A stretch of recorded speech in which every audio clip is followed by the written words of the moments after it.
उनसे ये तवक्को करना वो हर एक सोशल इवेंट जो है उसके अंदर आके पार्टिसिपेट करेंगे।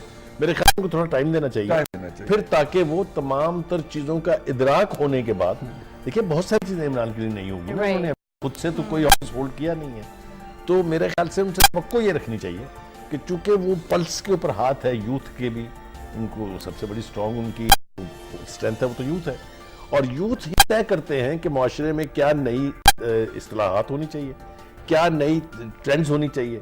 फैशन है तो उसकी यूथ ने तय करना है। तो मतलब ये है कि यूथ उसकी चूंकि स्ट्रेंथ है, लिहाजा उनसे हम तवक्को करेंगे कि जो ही वो आप इस इब्तदाइयात जिसको कहते हैं उससे फारिग हों, तो फिर आप सोशल इवेंट्स। उनको यूथ और जो उनको सबसे बड़ा एडवांटेज वो ये है कि वो खवातीन मकबूल तरीन की आदत है। आप जो मर्जी पहले आप राय तो ले लें। अब वो चूंकि एंकर हैं, उन्होंने प्रोग्राम में बैठना है। एग्जैक्टली, तो मेरा तो बड़ा न्यूट्रल सा फैक्टर रहेगा। आई विल पास ऑन, आपके मशवरे पर अमल कर लेते हैं। बिल्कुल वैसे ही जैसे वाली जो रान होती है वो अपने बहन के घर जाती है और हस्बैंड के बहन के घर।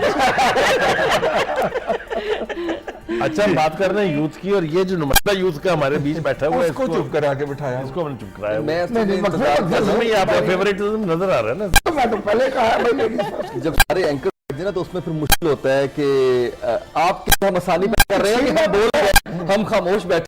लेकिन एंकर के साथ प्रोग्राम करने में एक एडवांटेज ये होती है कि किसी को किसी ना इज्जत की जरूरत है, ना अपना नाम पुकारे जाने का इंतजार होता है। एवरीबडी कैन जस्ट नहीं, हम फिर भी आपको मौका दे रहे हैं कि आप उसके से जो है जैसे चल रहा है। दो चीजें मैं ऐड करना चाह रहा था ईद के हवाले से सामान। जी प्लीज आपकी इजाजत प्लीज। एक तो मुझे ये जान के बड़ी हैरत हुई कि ये जो हिमालय का एक साइड पे तो हम हैं और सब कॉन्टिनेंट, जो दूसरी साइड पे है और मुसलमानों की बहुत बड़ी तादाद है, वहां पे जो रेंडियर होता है ना, वो जो भैंसनुमा जानवर है लेकिन वो बर्फ के अंदर जो पाया जाता है वो बहुत बड़ा, उसकी कुर्बानी होती है। एक बात है कि याक भी तो होता है ना, याक वो भी याक रेंडियर